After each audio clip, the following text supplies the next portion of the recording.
Hi everyone, my name is Victoria Beale and today I'm with Narcis. Now Narcis, we met a couple of weeks back at our event, our Bright Stars launch, didn't we? Lovely to see you again. Same here, same here. Loving to see you again. And what I really want to know, what our listeners and viewers really want to know is, how did it all begin for you? You're obviously a Spanish national. How did you end up in the good old UK? Well, it's going back to 15 years ago, but I came because back that was pre-crunch, financial crunch. So any Spaniard that would go to UK would be either to study or for tourism. And my case was I was always wanting to do a master's, and because my English was not bad, but it wasn't perfect, I wanted to take advantage. And also they always say that you always go along with your personal life. My girlfriend back then, she's a musician, so she got a grant from the Guildhall School of Music and Drama, which is very prestigious school. So we actually said, you know what, let's go, it's the moment. So I ended up in UK as a student, dropped everything I was doing in Spain, which was I was running operations for a sign writing company in my region. I'm from south of Spain, so it was very busy lifestyle. But I said, I leave that, I go and I start again. So what do you do if you are studying a master's at the same time you want to do something? So I ended up, I don't know how I landed up in the events world, and I had an amazing year. My first year in UK probably was the best in terms of fun, because it was going through all these macro events, concerts, sports events, football, rugby, cricket, race courses, Royal Ascot and the likes, and all the big arenas on concerts. And I've seen so many people, big people, that you are like, wow, that's a nice life to have. Comes with a lot of big payback, because you have to wake up at 2 o'clock in the morning and drive to Glasgow for an event that starts at 8 or things like that. Or it's not that beautiful as people might think. It has its downsides, but I learned a lot of things, and I ran teams over 150 people on those events, and that gives you an exposure to a type of business that is one day turnaround, and it changes your mind in terms of how you manage the whole process from beginning to the end. And then I moved into the world of luxury furniture, which is a very amazing world, and I was importing Italian furniture in the UK and distributing to the whole country. And that's how I learned basically the whole of UK geography by postcode, which for logistics is something amazing to do, Yeah, that's very useful. And I also was lucky enough to work with customers that were very wealthy. So we sold the dining table to David Beckham, for example. So it was this table that was designer made from one piece with no screws. It was like one piece of stainless steel that was molded in factory, and things like that, brought into a crate that you have to be very careful with it, because it was like 25 grand the table. So and then the crisis came, and I was done with my master's. I was done with my studies. So I moved into the food world, which was an amazing thing for me, because I joined a bakery, a very famous brand now. When I joined them, they were very tiny. So I don't know if you heard of Gale's Bakeries in London. And I ran the whole supply chain and the whole of operations for 5.5 years there. And when I joined them, they were turning over about £7 million.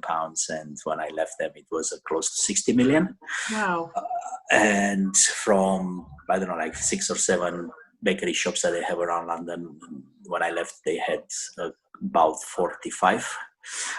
So we were in the last couple of years, we were opening one every month or so, every 2 months. So what you learn is completely a different world in terms of you learn every you can imagine: how to build a bakery, how to expand it, how to scale it up, how to build a new for manufacturing, a new packing plant, a new distribution, a new bakery shop in the high street, how to get the right locations, how to pitch for the right locations, etc., etc. So it's a whole world. And then I moved into corporate. That was my move to corporate, and I went to work for the leader in the aviation catering, which is Gate Group. Yeah. And I went there to run globally their whole bakery side and manufacturing of what you call ready meals and everything that is done in factory and it's sent to the airplanes. 34 countries, 6 continents, 24/7, never sleeping, talking to Australia at 3 o'clock in the morning, the kind of always on a plane, very high-paced, very interesting moment because they were just about to be bought by the Chinese conglomerates that happened after that, and it was a huge impact on the market. Anyway, I didn't really like it because it was not my cup of tea. I always been in high growth, of high-paced, very entrepreneurial type of run organizations that you can make a decision now and run with it and do it. And in the corporate world, is too much red tape. You have to sign 20,000 papers before you can get something done, and it just wasn't my cup of tea, and it was also very tiring. And on top of that, the office was across the whole of Greater London. So I was living in the north and the office was in the southwest. So I had to go every day. It was like 3 hours in the car. So it wasn't right. And I moved away from there and I moved back to smaller businesses. And I went to work for an importer. And I learned how to move containers around the world, and the world of Maersk and Hapag and the rest of them, which is very boring for many people, but it's very, very interesting. You learn things that you will never know, how goods are moved around the world, and being there. I had an amazing opportunity to go and basically pitch and run a whole business with a colleague of mine. So I was doing the supply chain, he was in sales, and we had a customer that was looking to close or sell. So we went and we pitched to say, what if we come to run it and see what we can do with it, because we have the experience. It was on the independent retailing world, so the likes of organic, free from goods, and was very interesting product, because I've always been in high quality products. So for me, it was like an automatic match. I like good products. And we went there and we spent a year and a half trying to see what's better for the shareholders, if it's to continue with the current setup, or the business was very old, from the 80s. It's been set up as one of the pioneers on the world of free from, organic, vegan. Back in the 80s when people were like, who are these tree huggers? And no one knew what is, I don't know, tofu based steak or, things like that. What's that? So, so they had a very good business model originally. They had a very good customer base. But they kind of were left behind after the .com burst. Yes. They did have the first e-commerce site in the UK in the world of organic and free from. Okay. It was, but it was built from scratch. So they had a lot of complications technologically, because they had programmers that were writing code, every time that something was broken, because it was not based on any major platform. So massive headache when you do an e-commerce, that you have a few thousand daily customers playing orders, yes. Like Ocado type. It's not easy to manage it if you don't use a plug and play solution. I mean, you don't use Microsoft, you don't use Google, you are making it in Linux based programming written by yourself. It's complicated. And that was reflected on the quality of the service. So they were letting down customers, so they were starting having issues, and they were also tired of doing it. So we went there. It was in Daventry, in close to Northampton, no? Yeah. And location was wrong for 21st century. It was okay for back in the 80s because it's centrally located for England. So you think about it and you say distribution wise makes sense. But with Amazon coming, with the big boys coming in logistics, XPO and the rest, it was not cost effective to run it from there. So we ended up looking at it and saying, okay, it's probably best if we try to move away from there, and you'll have to open 2 different centers, one in London and one up north, to and do it a different way.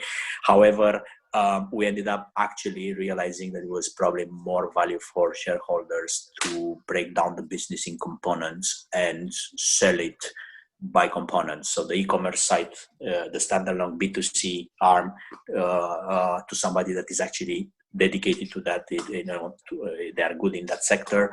The B2B closed down the warehouse in Northampton in Daventry because it was the wrong place, and trying to shift things around. So I learned how to take over a business, and I learned how to exit it. Amazing. What a career you've had. It's amazing. And so where are you at now with so after that I moved more into consulting. So I've done consulting for the past couple of years. I've done consulting majorly with private equity firms, M&A, post M&A, operational excellence, because this is my forte. So this is what I know best. And very interesting world of consulting is a different thing. It also brought me more into the advisory type, and in parallel, it helped me take the time to build. I'm invested in 2 tech SaaS startups, where we are writing the MVP as we speak on both, which is interesting because we're probably going to launch both towards March next year, and that means that we have to go through the lots, investment rounds, and the rest of it, everything else. So exciting times, a lot of work. But in the meantime, I'm still a freelance consultant. So I'm mixing things up, and I'm also an NED for my local Mind. I don't know if you are familiar with the Mind network, but 2 years ago I joined the board of my Mind in Mid-Hertz, which is the place where I am, as a board member, and to help them also achieve better service and better reach to service users. Mental health is a huge thing, and it's been very little talked about. Mind as a network is it's the leader in the UK, doing a lot of work, good work. I'm very proud to be part of that because we save life on a daily basis. Very good. It's amazing. It's amazing. And we have a huge project there coming as well, because we had a couple of parents that they lost their son. So he committed suicide in Christmas Day a few years back, and he was only 22, 23 years old. So so they donated a substantial amount of money for us to build a center for excellence for young people in the region, where they can go and have a talk with proper counselors that can actually help them. And because the parents are saying that if they had that, maybe if he had that opportunity, maybe he would still be with them today. So why not? So we're in the middle of actually creating a whole campaign that we were going to launch to raise more funds so we can secure the right site and then be able to build the place. And it's another exciting project on the side, right? So yeah, you've got your hands full. Yeah. There is always a finger left now. Right, there's always time in the day for something. Well, it's very impressive, obviously, your background, and I'm sure people listening or watching this interview will agree with me. We're in a very challenging time at the moment, and as an entrepreneur yourself, obviously you've been through a few credit crunches and downturns in your time. What's the best piece of advice you can give our entrepreneurs and business leaders listening today, if you were to pinpoint 1 or 2 things?